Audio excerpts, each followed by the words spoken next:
ਅੰਤਿਕਾ 2 ਲਾਹੌਰ ਸਰਕਾਰ ਤੇ ਬਰਤਾਨਵੀ ਸਰਕਾਰ ਵਿਚਕਾਰ 9 ਮਾਰਚ 1946 ਨੂੰ ਹੋਈ ਸੰਧੀ।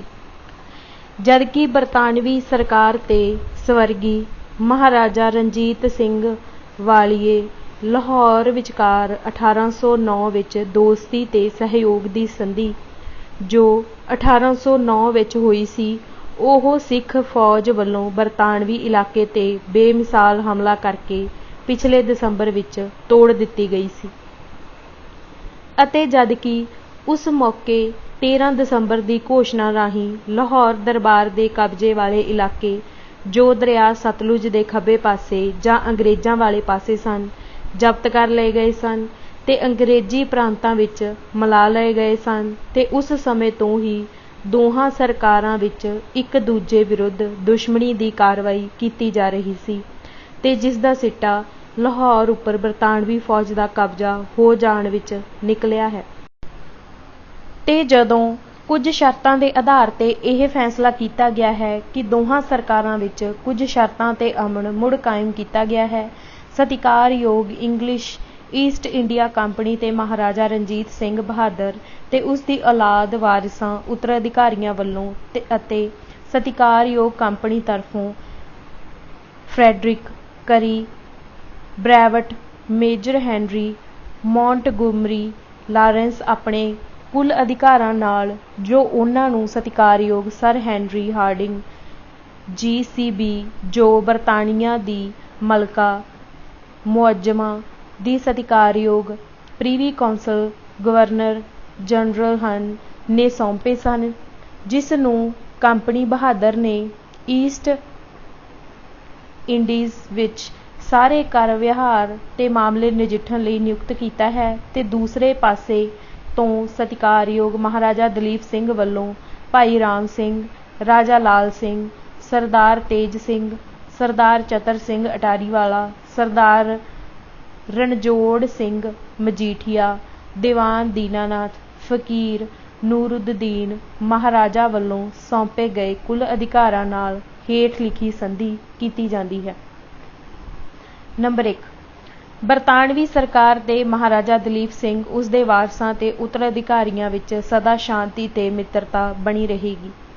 ਨੰਬਰ 2 ਲਾਹੌਰ ਦੇ ਮਹਾਰਾਜਾ ਨੇ ਆਪਣੇ ਵੱਲੋਂ ਤੇ ਆਪਣੇ ਵਾਰਸਾਂ ਤੇ ਉੱਤਰਾਧਿਕਾਰੀਆਂ ਵੱਲੋਂ ਸਤਲੁਜ ਦਰਿਆ ਦੇ ਲਹਿੰਦੇ ਪਾਸੇ ਦਰਿਆ ਦੇ ਦੱਖਣ ਵਾਲੇ ਪਾਸੇ ਸਥਿਤ ਸਾਰੇ ਪ੍ਰਦੇਸ਼ਾਂ ਤੇ ਹਮੇਸ਼ਾ ਲਈ ਆਪਣਾ ਸਬੰਧ ਤਿਆਗ ਦਿੱਤਾ ਹੈ ਤੇ ਉਹਨਾਂ ਇਲਾਕਿਆਂ ਤੇ ਵਸਨੀਕਾਂ ਨਾਲ ਉਹਦਾ ਹੁਣ ਕੋਈ ਸਬੰਧ ਨਹੀਂ ਰਹੇਗਾ। ਨੰਬਰ 3 ਮਹਾਰਾਜੇ ਨੇ ਸਤਲੁਜ ਤੇ ਬਿਆਸ ਦਰਿਆਵਾਂ ਵਿਚਕਾਰਲੇ ਦੁਆਬੇ ਵਿਚਲੇ ਕਿਲੇ ਤੇ ਇਲਾਕੇ, ਭਾਵੇਂ ਉਹ ਪਹਾੜੀ ਹਨ ਜਾਂ ਮੈਦਾਨੀ ਇਲਾਕੇ ਵਿੱਚ ਹਨ, ਅੰਗਰੇਜ਼ਾਂ ਦੇ ਹਵਾਲੇ ਕਰ ਦਿੱਤੇ ਹਨ।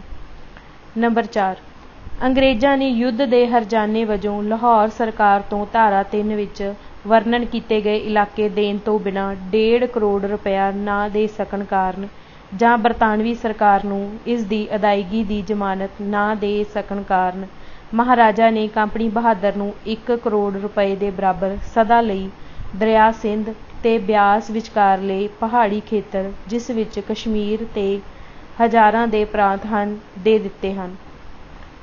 ਨੰਬਰ 5 ਮਹਾਰਾਜਾ ਸੰਧੀ ਦੀ ਪੁਸ਼ਟੀ ਹੋਣ ਤੋਂ ਪਹਿਲਾਂ ਜਾਂ ਪੁਸ਼ਟੀ ਹੋਣ ਦੇ ਸਮੇਂ ਰਹਿੰਦੇ 50 ਲੱਖ ਰੁਪਏ ਅਦਾ ਕਰੇਗਾ।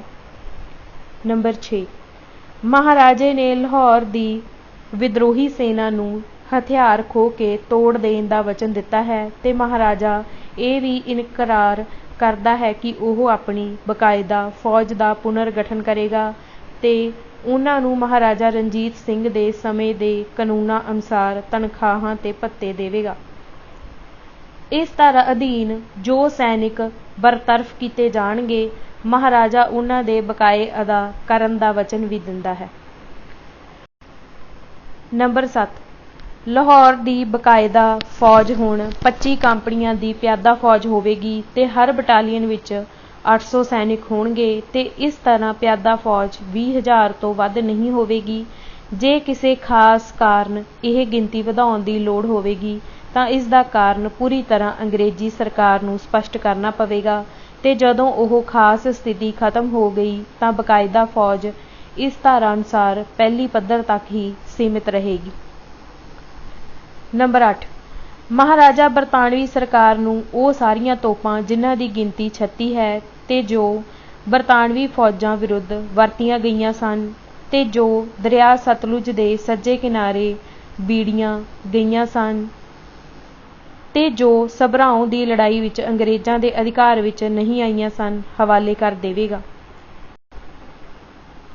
ਨੰਬਰ 9 ਦਰਿਆ ਸਤਲੁਜ ਤੇ ਬਿਆਸ ਉੱਪਰ ਤੇ ਇਸ ਦੇ ਅੱਗੇ ਗੜ੍ਹਾਂ ਜਾਂ ਪੰਜਨਦ ਦੇ ਰੂਪ ਵਿੱਚ ਮਿਠਨਕੋਟ ਦੇ ਸਥਾਨ ਤੇ ਦਰਿਆ ਸਿੰਧ ਨਾਲ ਸੰਗਮ ਤੱਕ ਸਭ ਚੁੰਗੀਆਂ ਤੇ ਪੱਤਣ ਅੰਗਰੇਜ਼ੀ ਅਧਿਕਾਰ ਵਿੱਚ ਹੋਣਗੇ। ਇਸ ਧਾਰਾ ਦੀਆਂ ਸ਼ਰਤਾਂ ਅਨੁਸਾਰ ਲਾਹੌਰ ਸਰਕਾਰ ਦੀ ਉਕਤ ਦਰਿਆਵਾਂ ਵਿੱਚ ਆਵਾਜਾਈ ਤੇ ਢੋਆ ਢੁਆਈ ਲਈ ਬੇੜੀਆਂ ਉੱਪਰ ਕਿਸੇ ਖਾਸ ਕਿਸਮ ਦੀ ਰੋਕ ਨਹੀਂ ਹੋਵੇਗੀ। ਜਿੱਥੋਂ ਤੱਕ ਪੱਤਣਾਂ ਤੇ ਘਾਟਾਂ ਦਾ ਸੰਬੰਧ ਹੈ, ਬਰਤਾਨਵੀ ਸਰਕਾਰ ਇਹ ਸਹਿਮਤੀ ਦਿੰਦੀ ਹੈ ਕਿ ਬੇੜੀਆਂ ਤੇ ਘਾਟਾਂ ਦੇ ਪ੍ਰਬੰਧ ਦਾ ਖਰਚਾ ਕੱਢ ਕੇ ਬਾਕੀ ਦੇ ਨਫ਼ੇ ਦਾ 1/2 ਹਿੱਸਾ ਲਾਹੌਰ ਸਰਕਾਰ ਨੂੰ ਦਿਆ ਕਰੇਗੀ। ਇਸ ਧਾਰਾ ਦੀ ਕੋਈ ਸ਼ਰਤ ਦਰਿਆ ਸਤਲੁਜ ਤੇ ਉਸ ਸਮੇਂ ਲਾਗੂ ਨਹੀਂ ਹੋਵੇਗੀ ਜਦੋਂ ਇਹ ਬਹਾਵਲਪੁਰ ਤੇ ਲਾਹੌਰ ਰਾਜਾਂ ਦੀ ਹੱਦ ਬਣ ਜਾਂਦਾ ਹੈ। ਨੰਬਰ 10 ਜੇ ਬਰਤਾਨਵੀ ਸਰਕਾਰ ਕਿਸੇ ਸਮੇਂ ਆਪਣੀਆਂ ਫੌਜਾਂ ਮਹਾਰਾਜੇ ਦੇ ਇਲਾਕੇ ਵਿੱਚੋਂ ਲੰਘਾ ਕੇ ਲਿਜਾਣਾ ਚਾਹੇ, ਜਿਸ ਦੀ ਉਹਨਾਂ ਨੂੰ ਬਰਤਾਨਵੀ ਇਲਾਕੇ ਜਾਂ ਮਿੱਤਰਾਂ ਦੇ ਇਲਾਕੇ ਦੀ ਰੱਖਿਆ ਲਈ ਲੋੜ ਹੋਵੇ, ਤਾਂ ਬਰਤਾਨਵੀ ਫੌਜਾਂ ਨੂੰ ਉਚਿਤ ਜਾਣਕਾਰੀ ਦੇ ਦੇਣ ਪਿੱਛੋਂ ਲਾਹੌਰ ਦੇ ਖੇਤਰ 'ਚੋਂ ਲੰਘਣ ਦੀ ਆਗਿਆ ਹੋਵੇਗੀ। ਐਸੀ ਹਾਲਤ ਵਿੱਚ ਲਾਹੌਰ ਦੇ ਅਧਿਕਾਰੀ ਰਸਦ ਸਮਾਨ ਤੇ ਦਰਿਆ ਪਾਰ ਕਰਨ ਲਈ ਬੇੜੀਆਂ ਦੀ ਪੂਰਤੀ ਕਰਨਗੇ ਤੇ ਬਰਤਾਨਵੀ ਸਰਕਾਰ ਰਸਦ ਸਮਾਨ ਤੇ ਬੇੜੀਆਂ ਬਾਰੇ ਪੂਰੀ ਰਕਮ ਨੁਕਸਾਨ ਦੀ ਹਾਲਤ ਵਿੱਚ ਮੁਆਵਜ਼ੇ ਵਜੋਂ ਦੇਵੇਗੀ। ਬਰਤਾਨਵੀ ਸਰਕਾਰ ਉਸ ਇਲਾਕੇ ਵਿੱਚੋਂ ਜਿੱਥੋਂ ਫੌਜ ਲੰਘੇਗੀ ਲੋਕਾਂ ਦੀਆਂ ਧਾਰਮਿਕ ਭਾਵਨਾਵਾਂ ਦਾ ਖਿਆਲ ਵੀ ਰੱਖੇਗੀ। ਨੰਬਰ 11 ਮਹਾਰਾਜਾ ਇਹ ਇਕਰਾਰ ਵੀ ਕਰਦਾ ਹੈ ਕਿ ਉਹ ਆਪਣੀ ਫੌਜ ਵਿੱਚ ਕੋਈ ਬਰਤਾਨਵੀ ਪਰਜਾ ਜਾਂ ਯੂਰਪੀ ਤੇ ਅਮਰੀਕੀ ਪਰਜਾ ਨੂੰ ਬਰਤਾਨਵੀ ਸਰਕਾਰ ਦੀ ਮਰਜ਼ੀ ਤੋਂ ਬਿਨਾਂ ਨਹੀਂ ਰੱਖੇਗਾ।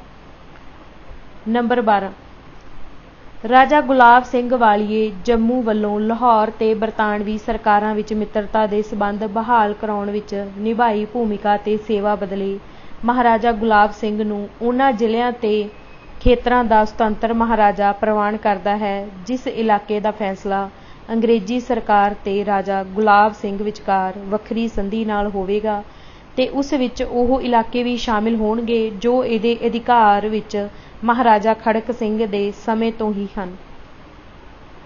ਬਰਤਾਨਵੀ ਸਰਕਾਰ ਵੀ ਰਾਜਾ ਗੁਲਾਬ ਸਿੰਘ ਦੇ ਚੰਗੇ ਵਿਹਾਰ ਕਾਰਨ ਉਹਦੀ ਇਹਨਾਂ ਇਲਾਕਿਆਂ ਵਿੱਚ ਸੁਤੰਤਰਤਾ ਨੂੰ ਬਰਤਾਨਵੀ ਸਰਕਾਰ ਨਾਲ ਵੱਖਰੀ ਸੰਧੀ ਰਾਹੀਂ ਪ੍ਰਵਾਨ ਕਰਦੀ ਹੈ। ਨੰਬਰ 13 ਜੇ ਲਾਹੌਰ ਰਾਜ ਤੇ ਗੁਲਾਬ ਸਿੰਘ ਵਿਚਕਾਰ ਕੋਈ ਝਗੜਾ ਹੋ ਜਾਵੇ ਤਾਂ ਉਸ ਝਗੜੇ ਦਾ ਫੈਸਲਾ ਬ੍ਰਿਟਿਸ਼ ਸਰਕਾਰ ਕਰੇਗੀ ਤੇ ਮਹਾਰਾਜਾ ਉਹ ਫੈਸਲੇ ਨੂੰ ਪ੍ਰਵਾਨ ਕਰੇਗਾ। ਨੰਬਰ 14 ਬ੍ਰਿਟਿਸ਼ ਸਰਕਾਰ ਦੀ ਮਨਜ਼ੂਰੀ ਬਿਨਾਂ ਲਾਹੌਰ ਸਰਕਾਰ ਦੀਆਂ ਹੱਦਾਂ ਕਿਸੇ ਸਮੇਂ ਵੀ ਨਹੀਂ ਬਦਲੀਆਂ ਜਾਣਗੀਆਂ। ਨੰਬਰ 15 ਬ੍ਰਿਟਿਸ਼ ਸਰਕਾਰ ਲਾਹੌਰ ਰਾਜ ਦੇ ਅੰਦਰੂਨੀ ਮਾਮਲਿਆਂ ਵਿੱਚ ਕੋਈ ਦਖਲ ਨਹੀਂ ਦੇਵੇਗੀ, ਪਰੰਤੂ ਉਹਨਾਂ ਸਾਰੇ ਮਾਮਲਿਆਂ ਵਿੱਚ ਜਿਨ੍ਹਾਂ ਵੱਲੋਂ ਬ੍ਰਿਟਿਸ਼ ਸਰਕਾਰ ਦਾ ਧਿਆਨ ਦੁਆਇਆ ਜਾਵੇਗਾ, ਗਵਰਨਰ ਜਨਰਲ ਲਾਹੌਰ ਸਰਕਾਰ ਦੇ ਹਿੱਤ ਵਿੱਚ ਉਚਿਤ ਸਲਾਹ ਤੇ ਸਹਾਇਤਾ ਦੇਵੇਗਾ। ਨੰਬਰ 16 ਦੋਹਾਂ ਰਾਜਾਂ ਦੀ ਪਰਜਾ ਇੱਕ ਦੂਸਰੇ ਦੀ ਇਲਾਕੇ ਵਿੱਚ ਯਾਤਰਾ ਸਮੇਂ ਅਤਿਅੰਤ ਮਹੱਤਵਪੂਰਨ ਰਾਜ ਦੀ ਪਰਜਾ ਵਾਲਾ ਵਿਹਾਰ ਕੀਤਾ ਜਾਵੇਗਾ। ਇਹ ਸੰਧੀ ਦੀਆਂ 16 ਧਾਰਾਵਾਂ ਹਨ। ਇਸ ਉੱਪਰ ਫਰੈਡਰਿਕ ਕਰੀ ਤੇ ਮੇਜਰ ਹੈਨਰੀ ਮੌਂਟਗੋਮਰੀ ਲਾਰੈਂਸ ਨੇ ਗਵਰਨਰ ਜਨਰਲ ਲਾਰਡ ਹਾਰਡਿੰਗ ਦੀ ਹਦਾਇਤ ਤੇ ਬਰਤਾਨਵੀ ਸਰਕਾਰ ਵੱਲੋਂ ਦਸਤਖਤ ਕੀਤੇ ਹਨ ਤੇ ਮਹਾਰਾਜਾ ਦਲੀਪ ਸਿੰਘ ਵੱਲੋਂ ਭਾਈ ਰਾਮ ਸਿੰਘ, ਰਾਜਾ ਲਾਲ ਸਿੰਘ, ਸਰਦਾਰ ਤੇਜ ਸਿੰਘ, ਸਰਦਾਰ ਚਤਰ ਸਿੰਘ ਅਟਾਰੀਵਾਲਾ, ਸਰਦਾਰ ਰਣਜੋੜ ਸਿੰਘ ਮਜੀਠੀਆ, ਦੀਵਾਨ ਦੀਨਾਨਾਥ, ਫਕੀਰ ਨੀਰ ਉਦ ਦੀਨ ਨੇ ਦਸਤਖਤ ਕੀਤੇ ਹਨ। ਇਸ ਨੂੰ ਅੱਜ ਦੇ ਦਿਨ ਮਾਣਯੋਗ Lord Hardinge GCB governor general ਨੇ ਮਾਣਯੋਗ ਮਹਾਰਾਜਾ ਦਲੀਪ ਸਿੰਘ ਵੱਲੋਂ ਪ੍ਰਵਾਨ ਕੀਤਾ ਜਾਂਦਾ ਹੈ। ਅੱਜ ਦੇ ਦਿਨ 9 ਮਾਰਚ 1846 ਨੂੰ ਜੋ ਰੱਬੀ ਉਲ ਅਵਲ 1262 ਹਿਜਰੀ ਦੇ ਬਰਾਬਰ ਹੈ। ਇਸ ਸੰਧੀ ਨੂੰ ਪ੍ਰਵਾਨਗੀ ਦਿੱਤੀ ਗਈ। ਅੰਤਿਕਾ 3 11 ਮਾਰਚ 1846 ਨੂੰ ਲਾਹੌਰ ਦਰਬਾਰ ਤੇ ਅੰਗਰੇਜ਼ੀ ਸਰਕਾਰ ਵਿੱਚ ਸਮਝੌਤੇ ਦੀਆਂ ਸ਼ਰਤਾਂ। ਜਿਵੇਂ ਕਿ ਲਾਹੌਰ ਸਰਕਾਰ ਨੇ ਗਵਰਨਰ ਜਨਰਲ ਨੂੰ ਬੇਨਤੀ ਕੀਤੀ ਹੈ ਕਿ ਮਹਾਰਾਜੇ ਦੀ ਤੇ ਰਾਜਧਾਨੀ ਦੀ ਸੁਰੱਖਿਆ ਲਈ ਜਦ ਤੱਕ ਲਾਹੌਰ ਦੀ ਫੌਜ ਦਾ ਪੁਨਰਗਠਨ ਨਹੀਂ ਹੋ ਜਾਂਦਾ ਹੈ, ਬਰਤਾਨਵੀ ਫੌਜ ਲਾਹੌਰ ਦੀ ਸੰਧੀ ਦੀ ਧਾਰਾ 6 ਦੇ ਅਨੁਸਾਰ ਜੋ 9 ਤਰੀਕ ਨੂੰ ਲਾਹੌਰ ਵਿੱਚ ਕੀਤੀ ਗਈ ਹੈ ਤੇ ਜਿਸ ਅਨੁਸਾਰ ਗਵਰਨਰ ਜਨਰਲ ਕੁਝ ਸ਼ਰਤਾਂ ਤੇ ਇਹ ਕਦਮ ਉਠਾਉਣ ਲਈ ਸਹਿਮਤ ਹੋ ਗਿਆ ਹੈ, ਇਹ ਵੀ ਉਚਿਤ ਹੋ ਗਿਆ ਹੈ ਕਿ ਉਹ ਉਕਤ ਧਾਰਾ ਦੀਆਂ ਮੱਦਾਂ 3 ਤੇ 4 ਅਨੁਸਾਰ ਸੌਂਪੇ ਗਏ ਇਲਾਕਿਆਂ ਦੇ ਨਿਰਧਾਰਨ ਕਰਨ ਲਈ ਨਿਮਣ ਦਿੱਤੀਆਂ 8 ਹੋਰ ਸਮਝੌਤੇ ਦੀਆਂ ਸ਼ਰਤਾਂ ਬਾਰੇ ਦੋਹਾਂ ਧਿਰਾਂ ਵਿੱਚ ਸਮਝੌਤਾ ਕੀਤਾ ਗਿਆ। ਨੰਬਰ 1 ਬਰਤਾਨਵੀ ਸਰਕਾਰ 1846 ਦੇ ਅੰਤ ਤੱਕ ਮਹਾਰਾਜੇ ਤੇ ਲਾਹੌਰ ਵਾਸੀਆਂ ਦੀ ਸੁਰੱਖਿਆ ਲਈ ਸਿੱਖ ਫੌਜ ਦੇ ਪੁਨਰਗਠਨ ਦੌਰਾਨ ਲਾਹੌਰ ਦੀ ਸੰਧੀ ਦੀ ਧਾਰਾ 6 ਅਨੁਸਾਰ ਇਸ ਮਨੋਰਥ ਲਈ ਉਚਿਤ ਸੈਨਾ ਰੱਖੇਗੀ। ਜੇ ਲਾਹੌਰ ਦਰਬਾਰ ਦੀ ਰਾਏ ਵਿੱਚ ਕਿਸੇ ਸਮੇਂ ਵੀ ਇਸ ਦਾ ਉਦੇਸ਼ ਪੂਰਾ ਹੋ ਜਾਂਦਾ ਹੈ ਤਾਂ ਇਸ ਸੈਨਾ ਨੂੰ ਸਾਲ ਦੇ ਖਤਮ ਹੋਣ ਤੋਂ ਪਹਿਲਾਂ ਹੀ ਹਟਾ ਲਿਆ ਜਾਵੇਗਾ, ਪਰ 1846 ਈਸਵੀ ਦੇ ਖਾਤਮੇ ਉਪਰੰਤ ਉਹ ਕਿਸੇ ਵੀ ਹਾਲਤ ਵਿੱਚ ਲਾਹੌਰ ਨਹੀਂ ਰਹੇਗੀ। ਨੰਬਰ 2 ਲਾਹੌਰ ਸਰਕਾਰ ਸਹਿਮਤ ਹੁੰਦੀ ਹੈ ਕਿ ਲਾਹੌਰ ਦਾ ਕਿਲ੍ਹਾ ਤੇ ਸ਼ਹਿਰ ਪੂਰੇ ਤੌਰ ਤੇ ਅੰਗਰੇਜ਼ ਸੈਨਾ ਦੇ ਅਧਿਕਾਰ ਵਿੱਚ ਹੋਣਗੇ। ਲਾਹੌਰ ਦੀ ਫੌਜ ਸ਼ਹਿਰ ਤੋਂ ਬਾਹਰ ਲਿਜਾਈ ਜਾਵੇਗੀ। ਲਾਹੌਰ ਸਰਕਾਰ ਬਰਤਾਨਵੀ ਫੌਜ ਦੇ ਅਧਿਕਾਰੀਆਂ ਤੇ ਸੈਨਿਕਾਂ ਦੇ ਨਿਵਾਸ ਸਥਾਨ ਦਾ ਪ੍ਰਬੰਧ ਕਰੇਗੀ ਤੇ ਲਾਹੌਰ ਸਰਕਾਰ ਉਸ ਦਾ ਸਾਰਾ ਵਾਧੂ ਖਰਚਾ ਬਰਤਾਨਵੀ ਸਰਕਾਰ ਨੂੰ ਦੇਵੇਗੀ, ਕਿਉਂਕਿ ਫੌਜ ਨੂੰ ਆਪਣੀਆਂ ਛਾਉਣੀਆਂ ਤੋਂ ਦੂਰ ਵਿਦੇਸ਼ੀ ਇਲਾਕਿਆਂ ਵਿੱਚ ਰਹਿਣਾ ਪਵੇਗਾ। ਨੰਬਰ 3 ਲਾਹੌਰ ਸਰਕਾਰ ਇਹ ਇਕਰਾਰ ਕਰਦੀ ਹੈ ਕਿ ਇਹ ਤੁਰੰਤ ਹੀ ਆਪਣੀ ਸੈਨਾ ਦਾ ਪੁਨਰਗਠਨ ਨਿਰਧਾਰਤ ਸ਼ਰਤਾਂ ਅਨੁਸਾਰ ਕਰੇਗੀ ਤੇ ਲਾਹੌਰ ਵਿੱਚ ਬਰਤਾਨਵੀ ਅਧਿਕਾਰੀਆਂ ਨੂੰ ਪੁਨਰਗਠਨ ਤੇ ਸੈਨਾ ਦੇ ਟਿਕਾਣੇ ਬਾਰੇ ਜਾਣਕਾਰੀ ਦਿੰਦੀ ਰਹੇਗੀ। ਨੰਬਰ 4 ਜੇ ਲਾਹੌਰ ਸਰਕਾਰ ਉਪਰੋਕਤ ਧਾਰਾ ਨੂੰ ਨਿਭਾਉਣ ਵਿੱਚ ਅਸਫਲ ਰਹਿੰਦੀ ਹੈ ਤਾਂ ਬਰਤਾਨਵੀ ਸਰਕਾਰ ਨੂੰ ਲਾਹੌਰ ਵਿੱਚੋਂ ਫੌਜ ਨੂੰ ਨਿਰਧਾਰਤ ਸਮੇਂ ਤੋਂ ਪਹਿਲਾਂ ਕੱਢ ਕੇ ਲਿਜਾਣ ਦਾ ਅਧਿਕਾਰ ਹੋਵੇਗਾ। ਨੰਬਰ 5 ਬਰਤਾਨਵੀ ਸਰਕਾਰ ਧਾਰਾ 3 ਤੇ 4 ਵਿੱਚ ਸੌਂਪੇ ਗਏ ਇਲਾਕੇ ਦੇ ਉਹਨਾਂ ਜਗੀਰਦਾਰਾਂ ਦੇ ਪ੍ਰਮਾਣਿਤ ਤੇ ਵਾਸਤਵਿਕ ਅਧਿਕਾਰਾਂ ਦਾ ਸਨਮਾਨ ਕਰੇਗੀ ਜਿਹੜੇ ਮਹਾਰਾਜਾ ਰਣਜੀਤ ਸਿੰਘ, ਖੜਕ ਸਿੰਘ ਤੇ ਸ਼ੇਰ ਸਿੰਘ ਨਾਲ ਸੰਬੰਧਿਤ ਸਨ। ਉਹ ਆਪਣੀ ਜ਼ਿੰਦਗੀ ਤੱਕ ਉਹਨਾਂ ਦੇ ਮਾਲਕ ਬਣੇ ਰਹਿਣਗੇ। ਨੰਬਰ 6 ਲਾਹੌਰ ਸਰਕਾਰ ਸਥਾਨਕ ਬਰਤਾਨਵੀ ਅਫਸਰਾਂ ਦੀ ਸਹਾਇਤਾ ਕਾਰਦਾਰਾਂ ਤੇ ਪ੍ਰਬੰਧਕਾਂ ਤੋਂ ਧਾਰਾ 3 ਤੇ 4 ਅਧੀਨ ਸੌਂਪੇ ਗਏ ਇਲਾਕਿਆਂ ਤੋਂ ਮਾਮਲੇ ਦੇ ਬਕਾਏ ਉਗਰਾਉਣ ਲਈ ਖਰੀਫ ਫਸਲ ਦੇ ਵੱਢਣ ਉਪਰੰਤ ਸਾਲ ਦੇ ਅੰਤ ਤੇ ਭਾਵ ਸੰਮਤ 1902 ਤੱਕ ਪ੍ਰਾਪਤ ਕਰੇਗੀ।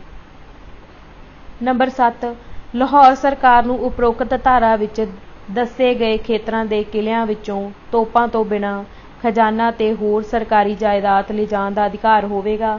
ਜੇਕਰ ਬਰਤਾਨਵੀ ਸਰਕਾਰ ਉਹ ਜਾਇਦਾਦ ਮਾਲ ਰੱਖਣ ਲਈ ਇੱਛਤ ਹੋਵੇ ਤਾਂ ਉਸ ਦੀ ਉਚਿਤ ਕੀਮਤ ਅਦਾ ਕਰਕੇ ਰੱਖ ਸਕੇਗੀ।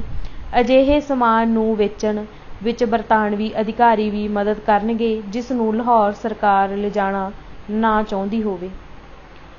ਨੰਬਰ 8 ਦੋਹਾਂ ਰਾਜਾਂ ਵਿੱਚ ਹੱਦਾਂ ਮਿੱਥਣ ਲਈ ਦੋਵੇਂ ਸਰਕਾਰਾਂ ਤੁਰੰਤ ਆਪਣੇ ਕਮਿਸ਼ਨਰ ਨਿਯੁਕਤ ਕਰਨਗੀਆਂ, ਜਿਵੇਂ ਕਿ 9 ਮਾਰਚ 1846 ਦੀ ਸੰਧੀ ਦੀ ਧਾਰਾ ਨੰਬਰ 4 ਵਿੱਚ ਪਰਿਭਾਸ਼ਿਤ ਕੀਤਾ ਗਿਆ ਹੈ। ਅੰਤਿਕਾ 4 16 ਦਸੰਬਰ 1846 ਨੂੰ ਲਾਹੌਰ ਦਰਬਾਰ ਤੇ ਬਰਤਾਨਵੀ ਸਰਕਾਰ ਵਿੱਚ ਸਮਝੌਤੇ ਦੀਆਂ ਸ਼ਰਤਾਂ। ਜਦਕਿ ਲਾਹੌਰ ਦਰਬਾਰ ਤੇ ਉਸਦੇ ਮੁਖੀਆਂ ਤੇ ਸਰਦਾਰਾਂ ਦੀ ਸਪਸ਼ਟ ਇੱਛਾ ਪ੍ਰਗਟ ਕਰਨ ਉਪਰੰਤ ਗਵਰਨਰ ਜਨਰਲ ਦਲੀਪ ਸਿੰਘ ਦੀ ਨਾਬਾਲਗੀ ਦੇ ਸਮੇਂ ਲਾਹੌਰ ਰਾਜ ਦੇ ਪ੍ਰਬੰਧ ਵਿੱਚ ਸਹਾਇਤਾ ਦੇਣ ਦੀ ਬੇਨਤੀ ਪ੍ਰਵਾਨ ਕਰੇ ਤੇ ਜਦਕਿ ਗਵਰਨਰ ਜਨਰਲ ਖਾਸ ਸਥਿਤੀ ਦੇ ਅੰਤਰਗਤ ਮੰਗੀ ਗਈ ਸਹਾਇਤਾ ਦੇਣ ਲਈ ਸਹਿਮਤ ਹੋ ਗਿਆ ਹੈ ਤੇ 11 ਮਾਰਚ 1846 ਦੀ ਸੰਧੀ ਵਿੱਚ ਹੇਠ ਦਿੱਤੀਆਂ ਧਾਰਾਵਾਂ ਸੋਧ ਉਪਰੰਤ ਸ਼ਾਮਿਲ ਕੀਤੀਆਂ ਜਾਂਦੀਆਂ ਹਨ। ਇਹ ਸਮਝੌਤਾ ਬਰਤਾਨਵੀ ਸਰਕਾਰ ਵੱਲੋਂ ਫਰੈਡਰਿਕ ਕਰੀ, ਸਕੱਤਰ ਭਾਰਤ ਸਰਕਾਰ ਲੈਫ ਕਰਨਲ ਹੈਨਰੀ ਮੌਂਟਗੋਮਰੀ ਲਾਰੈਂਸ ਨੂੰ ਕੁੱਲ ਅਧਿਕਾਰ ਜੋ ਉਹਨਾਂ ਨੂੰ Lord Henry Hardinge GCB governor general ਨੇ ਦਿੱਤੇ ਹਨ ਤੇ ਉਹ ਇਖਤਿਆਰ ਮਹਾਰਾਜਾ ਦਲੀਪ ਸਿੰਘ ਨੇ ਸਰਦਾਰ ਤੇਜ ਸਿੰਘ, ਸਰਦਾਰ ਸ਼ੇਰ ਸਿੰਘ, ਦੀਵਾਨ ਦੀਨਾਨਾਥ, ਫਕੀਰ ਨੂਰਉੱਦੀਨ, ਰਾਏ ਕਿਸ਼ਨ ਚੰਦ, ਸਰਦਾਰ ਰਣਜੋੜ ਸਿੰਘ ਮਜੀਠੀਆ, ਸਰਦਾਰ ਅਤਰ ਸਿੰਘ ਕਾਲਿਆਂਵਾਲਾ, ਭਾਈ ਨਿਧਾਨ ਸਿੰਘ, ਸਰਦਾਰ ਕਾਹਨ ਸਿੰਘ ਮਜੀਠੀਆ, ਸਰਦਾਰ ਸ਼ਮਸ਼ੇਰ ਸਿੰਘ, ਸਰਦਾਰ ਲਾਲ ਸਿੰਘ ਮੁਰਾਰੀਆ, ਸਰਦਾਰ ਕੇਹਰ ਸਿੰਘ ਸੰਧਾਵਾਲੀਆ, ਸਰਦਾਰ ਅਰਜਨ ਸਿੰਘ ਰੰਗਰੇਲੀਆ ਨੇ ਲਾਹੌਰ ਵਿੱਚ ਇਕੱਤਰ ਹੋਏ ਸਰਦਾਰ ਦੀ ਸਰਵਸੰਮਤੀ ਤੇ ਸਹਿਮਤੀ ਨਾਲ ਦਸਤਖਤ ਕੀਤੇ। ਨੰਬਰ 1 9 ਮਾਰਚ ਦੀ ਸਾਰੀ ਸੰਧੀ ਤੇ ਉਸ ਦਾ ਹਰ ਭਾਗ ਜੋ ਬਰਤਾਨਵੀ ਸਰਕਾਰ ਤੇ ਲਾਹੌਰ ਸਰਕਾਰ ਵਿਚਕਾਰ ਹੋਇਆ, ਜੋ 15ਵੀਂ ਧਾਰਾ ਤੋਂ ਬਿਨਾਂ ਜੋ ਆਰਜੀ ਤੌਰ ਤੇ ਸੋਧੀ ਜਾਵੇਗੀ, ਇਹ ਸੰਧੀ ਦੋਹਾਂ ਸਰਕਾਰਾਂ ਤੇ ਲਾਗੂ ਰਹੇਗੀ। ਨੰਬਰ 2 ਲਾਹੌਰ ਵਿੱਚ ਗਵਰਨਰ ਜਨਰਲ ਦੁਆਰਾ ਨਿਯੁਕਤ ਕੀਤਾ ਗਿਆ ਇੱਕ ਬਰਤਾਨਵੀ ਰੈਜ਼ੀਡੈਂਟ ਰਹੇਗਾ, ਜੋ ਰਾਜ ਦੇ ਹਰ ਇੱਕ ਵਿਭਾਗ ਉੱਤੇ ਨਿਗਰਾਨੀ ਰੱਖਣ ਤੇ ਰਾਜ ਪ੍ਰਬੰਧ ਦੇ ਮਾਮਲਿਆਂ ਵਿੱਚ ਹੁਕਮ ਜਾਰੀ ਕਰਨ ਦਾ ਹੱਕਦਾਰ ਹੋਵੇਗਾ। ਨੰਬਰ 3 ਰਾਜ ਪ੍ਰਬੰਧ ਚਲਾਉਂਦਿਆਂ ਲੋਕਾਂ ਦੀਆਂ ਭਾਵਨਾਵਾਂ ਦਾ ਖਿਆਲ ਰੱਖਿਆ ਜਾਵੇਗਾ। ਰਾਸ਼ਟਰੀ ਸੰਸਥਾਵਾਂ ਤੇ ਰੀਤਾਂ ਰਿਵਾਜਾਂ ਦੀ ਸਾਂਭ ਸੰਭਾਲ ਕੀਤੀ ਜਾਵੇਗੀ ਤੇ ਸਭ ਵਰਗਾਂ ਦੇ ਹੱਕਾਂ ਦੀ ਰਾਖੀ ਕੀਤੀ ਜਾਵੇਗੀ। ਨੰਬਰ 4 ਪ੍ਰਬੰਧ ਦੇ ਢੰਗ ਤੇ ਵੇਰਵਿਆਂ ਵਿੱਚ ਉਪਰੋਕਤ ਧਾਰਾ ਵਿੱਚ ਦਿੱਤੇ ਗਏ ਮਨੋਰਥਾਂ ਦੀ ਸੰਧੀ ਲਈ ਉਦੋਂ ਹੀ ਕੋਈ ਤਬਦੀਲੀ ਕੀਤੀ ਜਾਵੇਗੀ ਜਦੋਂ ਅਜਿਹਾ ਕਰਨਾ ਜ਼ਰੂਰੀ ਹੋਇਆ। ਇਸ ਤਬਦੀਲੀ ਦੇ ਵੇਰਵੇ ਸਥਾਨਿਕ ਅਧਿਕਾਰੀ ਤਿਆਰ ਕਰਕੇ ਲਾਗੂ ਕਰਨਗੇ, ਜਿਸ ਦੀ ਨਿਗਰਾਨੀ ਮੁਖੀ ਸਰਦਾਰ ਦੀ ਕੌਂਸਲ ਆਫ ਰੀਜੈਂਸ ਕਰੇਗੀ ਤੇ ਉਸ ਦੀ ਅਗਵਾਈ ਬ੍ਰਿਟਿਸ਼ ਰੈਜ਼ੀਡੈਂਟ ਕਰੇਗਾ। ਨੰਬਰ 5 ਕੌਂਸਲ ਆਫ ਰੀਜੈਂਸੀ ਵਿੱਚ ਸਰਦਾਰ ਤੇਜ ਸਿੰਘ, ਸਰਦਾਰ ਸ਼ੇਰ ਸਿੰਘ ਅਟਾਰੀਵਾਲਾ, ਦੀਵਾਨ ਦੀਨਾਨਾਥ, ਫਕੀਰ ਨੂਰਉੱਦੀਨ, ਸਰਦਾਰ ਰਣਜੋੜ ਸਿੰਘ ਮਜੀਠੀਆ, ਭਾਈ ਨਿਧਾਨ ਸਿੰਘ, ਸਰਦਾਰ ਅਤਰ ਸਿੰਘ ਕਾਲਿਆਂਵਾਲਾ, ਸਰਦਾਰ ਸ਼ਮਸ਼ੇਰ ਸਿੰਘ ਸੰਧਾਵਾਲੀਆ ਹੋਣਗੇ ਤੇ ਇਸ ਤਰ੍ਹਾਂ ਮਨੋਨੀਤ ਕੀਤੇ ਵਿਅਕਤੀਆਂ ਵਿੱਚ ਬਰਤਾਨਵੀ ਰੈਜ਼ੀਡੈਂਟ ਦੀ ਮਰਜ਼ੀ ਤੇ ਗਵਰਨਰ ਜਨਰਲ ਦੇ ਹੁਕਮਾਂ ਤੋਂ ਬਿਨਾਂ ਨਹੀਂ ਕੀਤੀ ਜਾਵੇਗੀ। ਨੰਬਰ 6 ਮੁਲਕ ਦਾ ਪ੍ਰਬੰਧ ਇਹ ਰੀਜੈਂਸੀ ਕੌਂਸਲ ਇਸ ਢੰਗ ਨਾਲ ਬਰਤਾਨਵੀ ਰੈਜ਼ੀਡੈਂਟ ਦੀ ਸਲਾਹ ਨਾਲ ਚਲਾਈ ਜਾਵੇਗੀ ਜਿਸ ਨੂੰ ਹਰ ਵਿਭਾਗ ਦੇ ਉੱਪਰ ਸਿੱਧਾ ਅਧਿਕਾਰ ਹੋਵੇਗਾ। ਨੰਬਰ 7 ਬਰਤਾਨਵੀ ਫੌਜ ਉਤਨੀ ਮਾਤਰਾ ਤੇ ਗਿਣਤੀ ਤੇ ਐਸੀਆਂ ਥਾਵਾਂ ਤੇ ਰੱਖੀ ਜਾਵੇਗੀ ਜੋ ਗਵਰਨਰ ਜਨਰਲ ਮਹਾਰਾਜੇ ਦੀ ਸੁਰੱਖਿਆ ਤੇ ਰਾਜ ਵਿੱਚ ਅਮਨ ਕਾਨੂੰਨ ਰੱਖਣ ਲਈ ਜ਼ਰੂਰੀ ਸਮਝੇਗਾ। ਨੰਬਰ 8 ਗਵਰਨਰ ਜਨਰਲ ਲਾਹੌਰ ਦੇ ਇਲਾਕੇ ਵਿੱਚ ਬਰਤਾਨਵੀ ਸੈਨਿਕਾਂ ਨਾਲ ਕਿਸੇ ਵੀ ਛਾਉਣੀ ਜਾਂ ਕਿਲ੍ਹੇ ਉੱਪਰ ਕਬਜ਼ਾ ਕਰਨ ਲਈ ਸੁਤੰਤਰ ਹੋਵੇਗਾ, ਜਿਹੜਾ ਉਹ ਰਾਜਧਾਨੀ ਦੀ ਸੁਰੱਖਿਆ ਤੇ ਮੁਲਕ ਵਿੱਚ ਅਮਨ ਕਾਨੂੰਨ ਦੀ ਸਥਾਪਨਾ ਲਈ ਜ਼ਰੂਰੀ ਸਮਝੇ।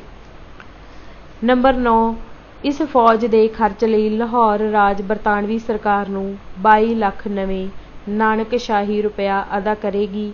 ਇਹ ਰਕਮ 2 ਕਿਸ਼ਤਾਂ ਵਿੱਚ ਅਦਾ ਕੀਤੀ ਜਾਵੇਗੀ। 13,20,000 ਮਈ ਜਾਂ ਜੂਨ ਵਿੱਚ ਅਦਾ ਕੀਤੀ ਜਾਇਆ ਕਰੇਗੀ ਤੇ 8,80,000 ਨਵੰਬਰ ਜਾਂ ਦਸੰਬਰ ਵਿੱਚ ਅਦਾ ਕਰਨਾ ਹੋਵੇਗਾ।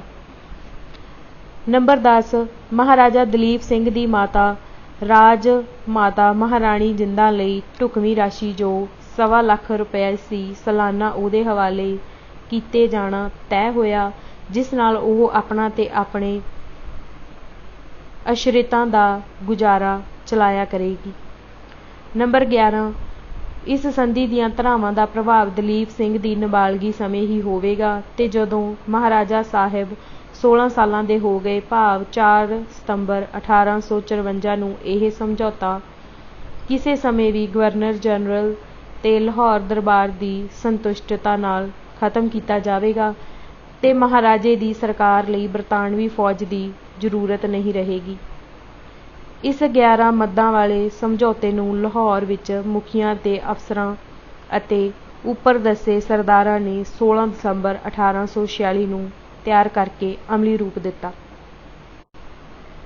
ਅੰਤਿਕਾ 5 30 ਸਤੰਬਰ 1846 ਨੂੰ ਦੰਗਿਆਂ ਬਾਰੇ ਸੋਹਰਾਵਰਦੀ ਦਾ ਬਿਆਨ। ਮੈਨੂੰ ਇਹ ਜਾਣ ਕੇ ਬੜਾ ਦੁੱਖ ਹੋਇਆ ਹੈ ਕਿ ਮੁਸਲਮਾਨਾਂ ਵਿੱਚ ਸਿੱਖਾਂ ਬਾਰੇ ਅਜੇ ਵੀ ਸ਼ੱਕ ਕਾਇਮ ਹੈ। ਮੈਂ ਕਦੇ-ਕਦੇ ਇਹ ਅਫਵਾਹਾਂ ਸੁਣ ਰਿਹਾ ਹਾਂ ਕਿ ਕੁਝ ਖਾਸ ਮੁਹੱਲਿਆਂ ਵਿੱਚ ਸਿੱਖ ਮੁਸਲਮਾਨਾਂ ਉੱਪਰ ਹਮਲਾ ਕਰਨ ਲਈ ਇਕੱਠੇ ਹੋ ਰਹੇ ਹਨ। ਮੈਂ ਹਰ ਅਫਵਾਹ ਦੀ ਪੜਤਾਲ ਕੀਤੀ ਹੈ ਤੇ ਇਹ ਝੂਠੀਆਂ ਸਾਬਿਤ ਹੋਈਆਂ ਹਨ। ਉਹ ਥਾਵਾਂ ਜਿਨ੍ਹਾਂ ਬਾਰੇ ਇਹ ਕਿਹਾ ਗਿਆ ਹੈ ਕਿ ਉੱਥੇ ਸ਼ਸਤਰਬੰਦ ਸਿੱਖ ਹਨ, ਉਨ੍ਹਾਂ ਦੀ ਤਲਾਸ਼ੀ ਲਈ ਗਈ ਤੇ ਉਨ੍ਹਾਂ ਵਿੱਚ ਉੱਕਾ ਹੀ ਕੋਈ ਤੱਥ ਨਹੀਂ ਹੈ।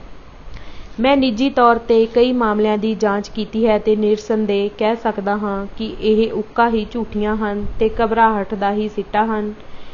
ਸਿੱਖ ਆਪਣੀਆਂ ਟੈਕਸੀਆਂ ਤੇ ਬੱਸਾਂ ਵਿੱਚ ਉਨ੍ਹਾਂ 5 ਭਿਆਨਕ ਦਿਨਾਂ ਵਿੱਚ ਆਪਣੀਆਂ ਬੀਵੀਆਂ ਤੇ ਬੱਚਿਆਂ ਦੀ ਰੱਖਿਆ ਲਈ ਤੇ ਸਮਾਨ ਬਾਹਰ ਲਿਜਾਣ ਲਈ ਜਾਂਦੇ ਰਹੇ ਹਨ। ਤੁਰੰਤ ਹੀ ਇਹ ਅਫਵਾਹਾਂ ਫੈਲ ਗਈਆਂ ਕਿ ਉਹ ਇਸ ਲਈ ਜਾ ਰਹੇ ਹਨ ਕਿ ਉਨ੍ਹਾਂ ਦਾ ਮਨੋਰਥ ਮੁਸਲਮਾਨਾਂ ਦੇ ਮੁਹੱਲਿਆਂ ਤੇ ਹਮਲਾ ਕਰਨਾ ਸੀ। ਅਜੇ ਤੱਕ ਸਿੱਖਾਂ ਨੇ ਮੁਸਲਮਾਨਾਂ ਦੇ ਇੱਕ ਵੀ ਮੁਹੱਲੇ ਤੇ ਹਮਲਾ ਨਹੀਂ ਕੀਤਾ, ਪਰ ਅਫਵਾਹਾਂ ਫੇਰ ਵੀ ਸਰਗਰਮ ਹਨ। ਕਿਸੇ ਥਾਂ 1-2 ਸਿੱਖਾਂ ਦੇ ਫਸਾਦਾਂ ਸਮੇਂ ਕਤਲਾਂ ਵਿੱਚ ਹਿੱਸਾ ਲੈਣ ਦੀ ਇੱਕਾ-ਦੁੱਕਾ ਖ਼ਬਰਾਂ ਸਨ। ਇਨ੍ਹਾਂ 'ਚੋਂ ਕੋਈ ਭਾਵੇਂ ਸੱਚੀਆਂ ਵੀ ਹੋਣ ਤੇ ਦੂਸਰੀਆਂ ਗਲਤ, ਪਰ ਇਸਦਾ ਭਾਵ ਇਹ ਨਹੀਂ ਕਿ ਸਿੱਖ ਫਿਰਕਾ ਮੁਸਲਮਾਨਾਂ ਦੇ ਵਿਰੁੱਧ ਹੈ। ਮੇਰਾ ਸਿੱਖ ਨੇਤਾਵਾਂ ਨਾਲ ਨਿਰੰਤਰ ਸੰਪਰਕ ਬਣਿਆ ਹੋਇਆ ਹੈ ਤੇ ਮੈਨੂੰ ਉਨ੍ਹਾਂ ਦੀ ਨੇਕ ਨੀਤੀ ਤੇ ਪੂਰਾ ਭਰੋਸਾ ਹੈ। ਉਹ ਸੱਚਮੁੱਚ ਹੀ ਨਿਰਪੱਖ ਰਹਿ ਕੇ ਝਗੜਿਆਂ ਤੋਂ ਲਾਂਭੇ ਰਹਿਣ ਲਈ ਯਤਨਸ਼ੀਲ ਹਨ। ਇਸ ਨਾਲੋਂ ਵੱਡੀ ਗੱਲ ਤਾਂ ਇਹ ਹੈ ਕਿ ਫਸਾਦਾਂ ਸਮੇਂ ਉਨ੍ਹਾਂ ਨੇ 5000 ਮੁਸਲਮਾਨਾਂ ਨੂੰ ਖਤਰਨਾਕ ਇਲਾਕਿਆਂ ਵਿੱਚ ਬਚਾਇਆ ਹੈ ਤੇ ਉਨ੍ਹਾਂ ਨੂੰ ਸੁਰੱਖਿਅਤ ਥਾਵਾਂ ਤੇ ਪਹੁੰਚਾਇਆ ਹੈ। ਯਕੀਨਨ ਉਹ ਮੁਸਲਮਾਨਾਂ ਵੱਲੋਂ ਵਿਰੋਧ, ਸ਼ੱਕ ਤੇ ਬੇਭਰੋਸਗੀ ਦੀ ਥਾਂ ਵਧੇਰੇ ਚੰਗੇ ਸਲੂਕ ਦੇ ਹੱਕਦਾਰ ਹਨ। ਕਿਸੇ-ਕਿਸੇ ਥਾਂ ਛੋਟੀਆਂ ਘਟਨਾਵਾਂ ਹੁੰਦੀਆਂ ਹਨ ਤੇ ਇਸ ਨਾਲ ਗਲਤਫਹਿਮੀਆਂ ਵੱਧਦੀਆਂ ਹਨ। ਇੱਕ ਖ਼ਬਰ ਆਉਂਦੀ ਹੈ, ਮੁਸਲਮਾਨਾਂ ਉੱਪਰ ਹਿੰਦੂਆਂ ਦੇ ਇਲਾਕੇ ਵਿੱਚ ਹਮਲਾ ਕੀਤਾ ਗਿਆ ਹੈ। ਇੱਕ ਸਿੱਖ ਡਰਾਈਵਰ ਬੱਸ ਲੈ ਕੇ ਆਉਂਦਾ ਹੈ ਜਿਸ ਵਿੱਚ ਹਿੰਦੂ ਅਤੇ ਮੁਸਲਮਾਨ ਸਵਾਰੀਆਂ ਹਨ। ਮੁਸਲਮਾਨ ਬੱਸ ਰੋਕ ਕੇ ਮੁਸਲਮਾਨਾਂ ਨੂੰ ਹੇਠਾਂ ਉਤਰਨ ਲਈ ਕਹਿੰਦੇ ਹਨ ਤੇ ਖਤਰਨਾਕ ਇਲਾਕੇ ਵਿੱਚ ਜਾਣ ਤੋਂ ਵਰਜਦੇ ਹਨ। ਬੱਸ ਵਿਚਲੇ ਹਿੰਦੂ ਸੋਚਦੇ ਹਨ ਕਿ ਮੁਸਲਮਾਨਾਂ ਨੂੰ ਬੱਸ 'ਚੋਂ ਇਸ ਕਰਕੇ ਬਾਹਰ ਕੱਢਿਆ ਜਾ ਰਿਹਾ ਹੈ ਕਿ ਹਿੰਦੂਆਂ ਤੇ ਹਮਲਾ ਕੀਤਾ ਜਾਣਾ ਹੈ ਤੇ ਉਹ ਸਿੱਖ ਡਰਾਈਵਰ ਨੂੰ ਬੱਸ ਤੇਜ਼ ਚਲਾਉਣ ਲਈ ਬੇਨਤੀ ਕਰਦੇ ਹਨ। ਸਿੱਖ ਡਰਾਈਵਰ ਬੱਸ ਤੇਜ਼ ਚਲਾਉਂਦਾ ਹੈ ਤੇ ਬਾਹਰ ਖੜ੍ਹੇ ਮੁਸਲਮਾਨ ਸੋਚਦੇ ਹਨ ਕਿ ਉਹ ਮੁਸਲਮਾਨਾਂ ਨੂੰ ਇਸ ਲਈ ਲਿਜਾ ਰਿਹਾ ਹੈ ਕਿ ਉਨ੍ਹਾਂ ਨੂੰ ਹਿੰਦੂ ਖੇਤਰ ਵਿੱਚ ਲਿਜਾ ਕੇ ਮਾਰਿਆ ਜਾਵੇ। ਇਸ ਤਰ੍ਹਾਂ ਉਹ ਪੱਥਰ ਮਾਰਨ ਲੱਗਦੇ ਹਨ। ਇਸ ਤਰ੍ਹਾਂ ਹੀ ਗਲਤਫਹਿਮੀਆਂ ਪੈਦਾ ਹੁੰਦੀਆਂ ਹਨ। ਸਾਨੂੰ ਇੱਕ ਮਾਮਲੇ ਦਾ ਪਤਾ ਹੈ ਜਿੱਥੇ ਸਿੱਖ ਡਰਾਈਵਰ ਨੇ ਬੱਸ ਕਿਸੇ ਖਾਸ ਥਾਂ ਤੇ ਨਾ ਰੋਕੀ ਕਿਉਂਕਿ ਮੁਸਲਮਾਨਾਂ ਦਾ ਹਜੂਮ ਖੜ੍ਹਾ ਵੇਖ ਕੇ ਡਰ ਗਿਆ ਸੀ। ਉਹ ਮੁਸਲਮਾਨ ਜੋ ਚਾਹੁੰਦਾ ਸੀ ਕਿ ਸਿੱਖ ਡਰਾਈਵਰ ਬੱਸ ਨੂੰ ਰੋਕੇ, ਉਸਨੇ ਸੋਚਿਆ ਕਿ ਸਿੱਖ ਡਰਾਈਵਰ ਉਸਨੂੰ ਲੈ ਕੇ ਨੱਠ ਰਿਹਾ ਸੀ।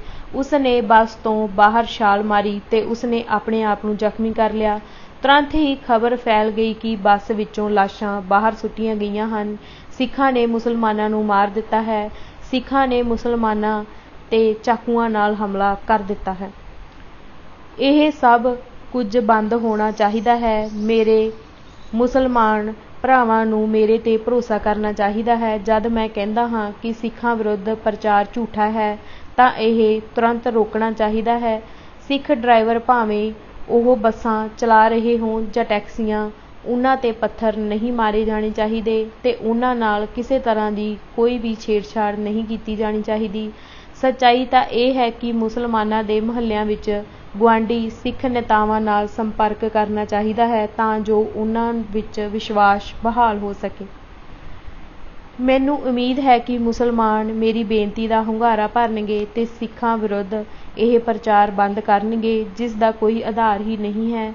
ਇਸ ਨੂੰ ਤੁਰੰਤ ਹੀ ਸਮਾਪਤ ਕਰਕੇ ਸ਼ਾਂਤੀ ਤੇ ਆਮ ਵਿਸ਼ਵਾਸ ਬਹਾਲ ਕੀਤਾ ਜਾਵੇ। ਅੰਤਿਕਾ 6 ਅਨੰਦਪੁਰ ਸਾਹਿਬ ਦਾ ਮਤਾ। ਅਨੰਦਪੁਰ ਵਿੱਚ 16 ਅਕਤੂਬਰ 1973 ਨੂੰ ਅਕਾਲੀ ਦਲ ਵੱਲੋਂ ਪ੍ਰਵਾਨ ਨੀਤੀ ਤੇ ਪ੍ਰੋਗਰਾਮ।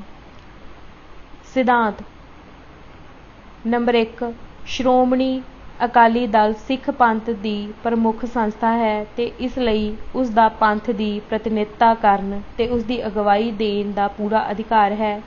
इस संस्था का आधार आपसी संबंधां ते मनुख दी परमात्मा नाल संबंधां दी तांग ते आधारित है। नंबर 2, यह सिद्धांत गुरु नानक दी सिक्ख्या नाम जपो किरत करो ते वंड छको ते आधारित हैं। उद्देश श्रोमणी अकाली दल हेठां लिखे उद्देशां की प्राप्ति लई संघर्ष करेगा। नंबर 1, सिख धर्म ते सिख सिद्धांतां दा प्रचार ते नास्तिकता की निंदा करेगा। नंबर 2, पंथ की आज़ाद हस्ती कायम रखण लई यतन करेगा ते अजिहे माहौल की सिरजना करेगा जिस विच सिख भावनावां दा प्रगटा हो सके। नंबर 3, एक बराबरी ते समता का ढांचा कायम करके गरीबी ते भुखमरी का खात्मा करेगा। यह धन के अत्यंत वाधे ते शोषण नूं खत्म करेगा। नंबर 4, निरपक्षता छूत छात ते जात पात का खात्मा सिख धर्म के पवित्र ग्रंथ अनुसार करेगा। नंबर 5, बीमारी ते रोगां दा अते नशियां दा खात्मा करेगा तां जो सिख संगत नूं कौम की रखिया करन दी प्रेरणा मिले। भाग पहला, श्रोमणी अकाली दल सिखां विच धार्मिकता का संचार करना है तां जो उन्हां नूं धर्म उपर माण होवे। इस उद्देश की पूर्ति लई अकाली दल निम्नलिखित प्रोग्राम शुरू करेगा। नंबर 1, एक परमात्मा विच विश्वास, अर्चना, आराधना, 10 गुरुआं ते पवित्र ग्रंथ विच विश्वास ते गुरु साहिबान दे प्रचारे सिद्धांतां बारे जानकारी देनी ते उन्हां नूं उस ते अमल कराउणा। नंबर 2, सिख धर्म सिद्धांतां, दर्शन जां फलसफे, अकीदे, सिद्धांतां ते राग तो जाणू करवाउण लई सिख मिशनरी कालज विच चंगे प्रचारक पैदा करन तां जो ओह खुल के भारत ते विदेशां विच पिंडां ते शहरां विच स्कूलां कालजां विच प्रचार करन दे समर्थ हो सकन। नंबर 3, अमृत प्रचार का कारज वड्डे पद्धर ते खास करके स्कूलों कालजां विच कीता जावेगा। कालज प्रोफैसरां ते विद्यार्थियों के स्टडी सर्कल बनाए जाणगे। नंबर 4, सिखां विच दसवंध की प्रथा नूं मुड़ सुरजीत किया जावेगा। नंबर 5, सिख इतिहासकारां, बुद्धिजीवियां, लेखकां, प्रचारकां, ग्रंथियां का मान सत्कार करन ते उन्हां दे जीवन पद्धर, सिक्ख्या ते कार विहार का पद्धर उपर चुकण। नंबर 6, गुरुद्वारा प्रबंध का सुधार करके सेवादारां की सिखलाई का प्रबंध करना, गुरुद्वारियां दे भवन बनाउणा ते इस वल्लों श्रोमणी गुरुद्वारा प्रबंधक कमेटी नूं जरूरी हदायतां जारी करना। नंबर 7, धर्म ग्रंथां की शुद्ध छपाई, वर्तमान ते पुरातन सिख इतिहास की खोज, धर्म ग्रंथां का अनुवाद ते सिख सिद्धांतां ते आधारित शुद्ध ਸਾਹਿਤ तैयार कराउण। नंबर 8, आल इंडिया गुरुद्वारा कानून नूं कानून की शक्ल दे के लागू कराउण लई संघर्ष करना जिस अधीन मुल्क भर दे उदासी ते निर्मले भी सिख समाज का अनिखड़ अंग बने रहन। नंबर 9, संसार भर दे गुरुद्वारियां दे प्रबंध नूं एक सूत्र विच गुंदना तां जो धर्म प्रचार साधना दे सब लाभ प्राप्त करन। नंबर 10, ननकाना साहिब ते होर गुरुद्वारियां दे खुले दर्शन दीदार करन दे समर्थ होना जो साथों विछड़ गए हैं। भाग दूजा, राजसी पंथ दे राजसी उद्देश निरसन दे 10वें पातशाह दे आदेश ते आधारित है जो सिख इतिहास ते खालसा पंथ की आत्मा विच उकरिया होया है। यह उद्देश है खालसा जी का बोलबाला। इस नूं दृष्टिगोचर करके श्रोमणी अकाली दल निम्नलिखित की प्राप्ति लई संघर्ष करेगा।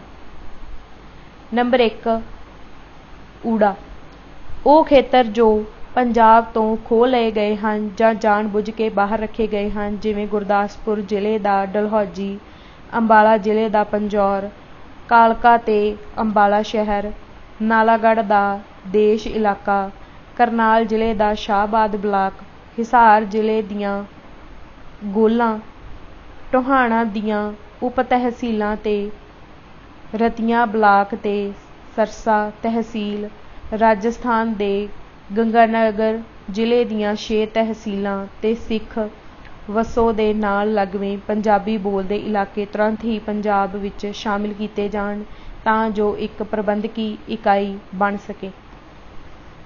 ਐੜਾ ਨਵੇਂ ਪੰਜਾਬ ਵਿੱਚ ਕੇਂਦਰੀ ਦਖਲ ਰੱਖਿਆ ਵਿਦੇਸ਼ ਮਾਮਲਿਆਂ, ਡਾਕ ਤਾਰ, ਸਿੱਕੇ ਤੇ ਰੇਲ ਵਿਭਾਗ ਤੱਕ ਹੀ ਸੀਮਿਤ ਹੋਵੇ, ਬਾਕੀ ਦੇ ਸਾਰੇ ਵਿਭਾਗ ਸਿੱਧੇ ਪੰਜਾਬ ਦੇ ਪ੍ਰਬੰਧ ਹੇਠ ਹੋਣ। ਈਡੀ ਪੰਜਾਬ ਤੋਂ ਬਾਹਰ ਰਹਿੰਦੀ ਘੱਟ ਗਿਣਤੀ ਸਿੱਖਾਂ ਦੇ ਹੱਕਾਂ ਦੀ ਸੁਰੱਖਿਆ ਲਈ ਪ੍ਰਭਾਵਸ਼ਾਲੀ ਪ੍ਰਬੰਧ ਕੀਤਾ ਜਾਵੇ ਤਾਂ ਜੋ ਉਹ ਕਿਸੇ ਭੇਦਭਾਵ ਤੇ ਵਿਤਕਰੇ ਦਾ ਸ਼ਿਕਾਰ ਨਾ ਹੋਣ।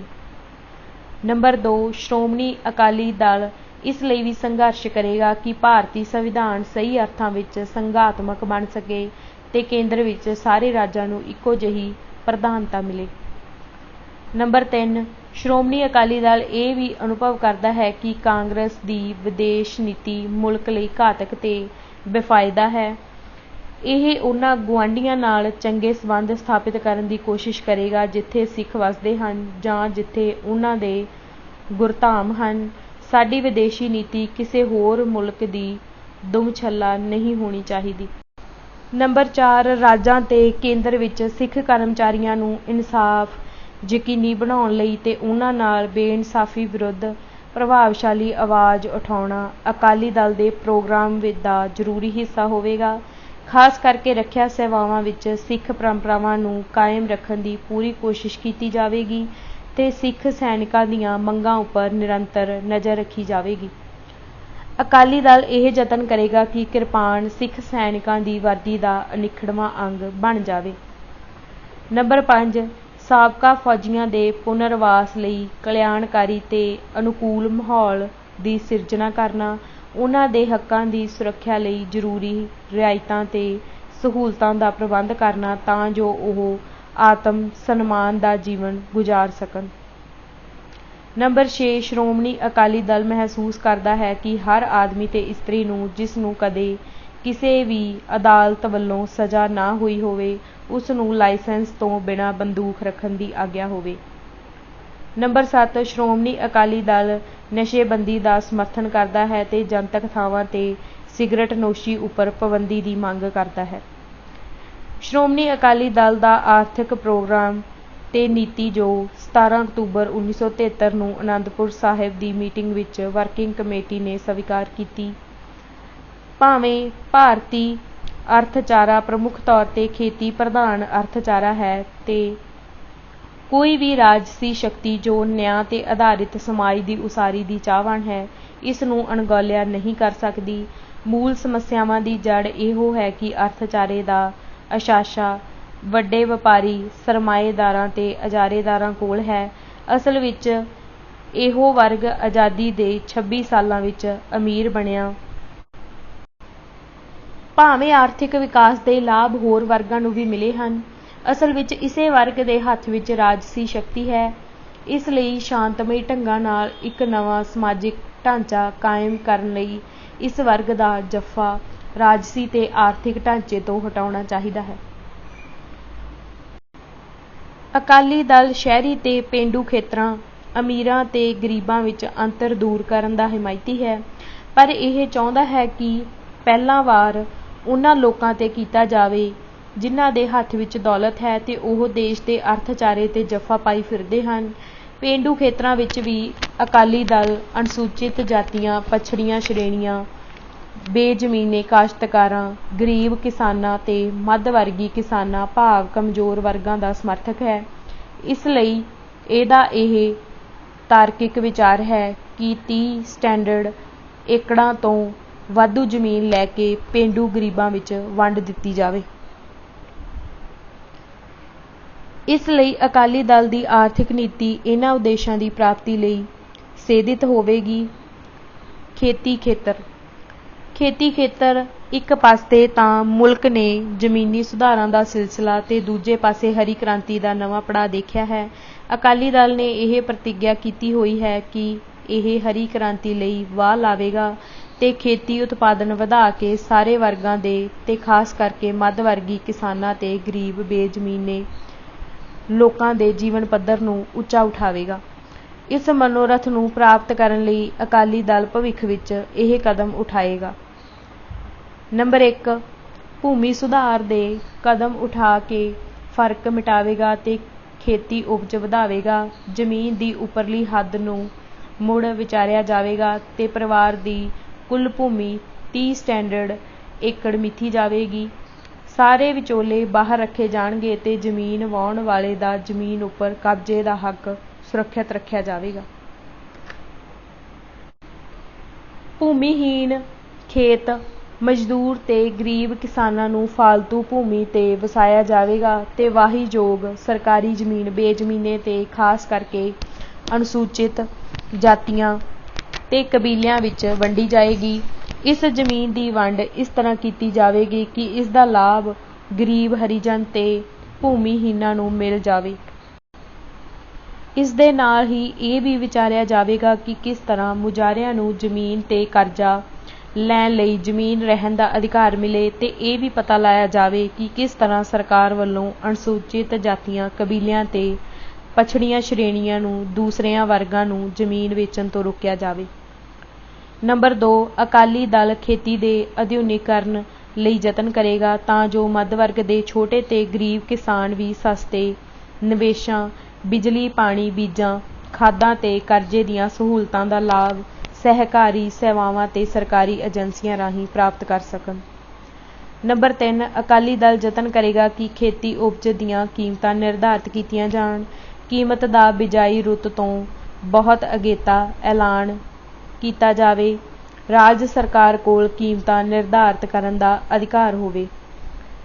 ਨੰਬਰ 4 ਅਕਾਲੀ ਦਲ ਅਨਾਜਾਂ ਦੀ ਸਰਕਾਰੀ ਖਰੀਦ ਦਾ ਸਮਰਥਕ ਹੈ ਤੇ ਇਹ ਕਦਮ ਉਠਾਏ ਜਾਣ ਜਿਸ ਨਾਲ ਅਨਾਜ ਦਾ ਥੋਕ ਵਪਾਰ ਤੇ ਖੇਤੀ ਦੇ ਦੂਸਰੇ ਉਤਪਾਦਨ ਦੀ ਖਰੀਦ ਰਾਜ ਸਰਕਾਰ ਜਾਂ ਸਰਕਾਰੀ ਏਜੰਸੀਆਂ ਕਰਨ। ਨੰਬਰ 5 ਅਕਾਲੀ ਦਲ ਮੁਲਕ ਵਿੱਚ ਖੇਤੀ ਉਪਜ ਦੇ ਵੱਖ-ਵੱਖ ਖੇਤਰ ਬਣਾਉਣ ਤੇ ਇਸ ਦੀ ਨਕਲੋ ਹਰਕਤ ਉੱਪਰ ਰੋਕਾਂ ਦੇ ਵਿਰੁੱਧ ਹੈ। ਸਾਰੇ ਮੁਲਕ ਨੂੰ ਇੱਕ ਹੀ ਅਨਾਜ ਖੇਤਰ ਸਮਝਣਾ ਚਾਹੀਦਾ ਹੈ। ਨੰਬਰ 6 ਥੀਨ ਡੈਮ ਤੇ ਬਠਿੰਡਾ ਥਰਮਲ ਪਲਾਂਟਾਂ ਨੂੰ ਛੇਤੀ ਮੁਕੰਮਲ ਕਰਨ ਦੇ ਖਾਸ ਯਤਨ ਕੀਤੇ ਜਾਣਗੇ ਤਾਂ ਜੋ ਸਿੰਚਾਈ ਸਹੂਲਤਾਂ ਤੇ ਬਿਜਲੀ ਉਤਪਾਦਨ ਵਧਾਇਆ ਜਾ ਸਕੇ ਤੇ ਇਸ ਨੂੰ ਸਸਤਾ ਕੀਤਾ ਜਾ ਸਕੇ। ਐਟਮੀ ਬਿਜਲੀ ਕਾਰਖਾਨਾ ਲਾਉਣ ਲਈ ਕਰਮਬੱਧ ਯਤਨ ਕੀਤਾ ਜਾਵੇਗਾ। ਉਦਯੋਗ ਅਕਾਲੀ ਦਲ ਦੀ ਮੰਗ ਹੈ ਕਿ ਸਾਰੇ ਮੂਲ ਉਦਯੋਗ ਸਰਕਾਰੀ ਖੇਤਰ ਵਿੱਚ ਹੋਣ। ਅਕਾਲੀ ਦਲ ਚਾਹੁੰਦਾ ਹੈ ਕਿ ਸਾਰੇ ਉਪਭੋਗਤਾ ਉਦਯੋਗ ਜਿਨ੍ਹਾਂ ਦਾ ਸੰਬੰਧ ਜ਼ਰੂਰੀ ਵਸਤੂਆਂ ਨਾਲ ਹੋਵੇ ਉਹਨਾਂ ਦਾ ਰਾਸ਼ਟਰੀਕਰਨ ਕੀਤਾ ਜਾਵੇ ਤਾਂ ਜੋ ਕੀਮਤਾਂ ਨੂੰ ਕਾਬੂ ਰੱਖਿਆ ਜਾਵੇ ਤੇ ਉਦਯੋਗਪਤੀਆਂ ਤੇ ਦਲਾਲਾਂ ਵੱਲੋਂ ਗਰੀਬ ਆਦਮੀਆਂ ਦਾ ਸ਼ੋਸ਼ਣ ਨਾ ਕੀਤਾ ਜਾ ਸਕੇ। ਸਰਕਾਰੀ ਉਦਯੋਗ ਇਸ ਤਰ੍ਹਾਂ ਲਾਏ ਜਾਣ ਤਾਂ ਜੋ ਉਹ ਖੇਤੀ ਅਸੰਤੁਲਨ ਖਤਮ ਹੋ ਜਾਏ ਜੋ ਕੇਂਦਰ ਦੀ ਭੇਦਭਾਵ ਤੇ ਵਿਤਕਰੇ ਦੀ ਨੀਤੀ ਕਾਰਨ ਪੈਦਾ ਹੋ ਗਿਆ ਹੈ। ਪੇਂਡੂ ਖੇਤਰਾਂ ਵਿੱਚ ਖੇਤੀ ਆਧਾਰਿਤ ਉਦਯੋਗ ਵਿਕਸਿਤ ਕਰਨ ਲਈ ਯੋਜਨਾਬੱਧ ਕੋਸ਼ਿਸ਼ਾਂ ਕੀਤੀਆਂ ਜਾਣ ਜਿਸ ਨਾਲ ਜ਼ਮੀਨ ਉੱਪਰ ਵਸੋਂ ਦਾ ਬੋਝ ਘਟ ਸਕੇ।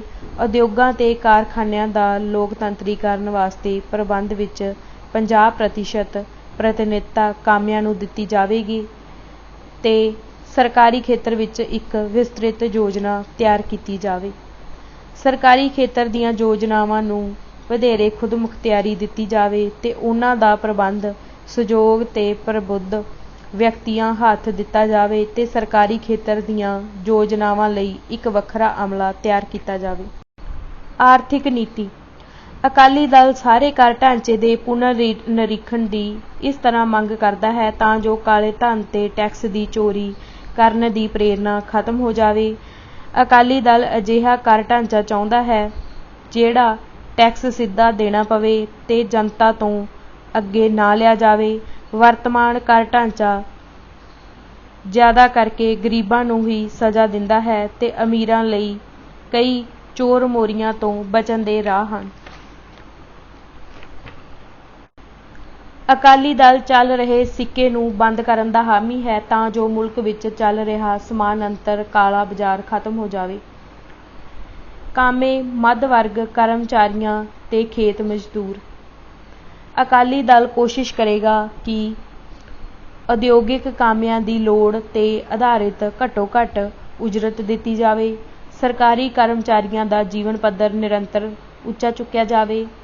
ਖੇਤ ਮਜ਼ਦੂਰਾਂ ਦੀਆਂ ਘੱਟੋ ਘੱਟ ਉਜਰਤਾਂ ਦੀ ਪੁਨਰ ਸਮੀਖਿਆ ਕੀਤੀ ਜਾਵੇ ਤੇ ਲੋੜ ਹੋਵੇ ਤਾਂ ਉਹਨਾਂ ਨੂੰ ਵਧਾਇਆ ਜਾਵੇ। ਮਜ਼ਦੂਰਾਂ ਬਾਰੇ ਕਾਨੂੰਨਾਂ ਦੀਆਂ ਤਰੁੱਟੀਆਂ ਦੂਰ ਕੀਤੀਆਂ ਜਾਣ ਤਾਂ ਜੋ ਉਹਨਾਂ ਦਾ ਜੀਵਨ ਪੱਧਰ ਉੱਚਾ ਹੋ ਸਕੇ। ਸ਼ਹਿਰੀ ਤੇ ਪੇਂਡੂ ਖੇਤਰਾਂ ਵਿੱਚ ਸਮਾਜ ਦੇ ਹੇਠਲੇ ਵਰਗਾਂ ਦੀ ਰਿਹਾਇਸ਼ੀ ਸਮੱਸਿਆਵਾਂ ਨੂੰ ਹੱਲ ਕਰਨ ਲਈ ਫੌਰੀ ਕਦਮ ਉਠਾਏ ਜਾਣ। ਬੇਰੁਜ਼ਗਾਰੀ।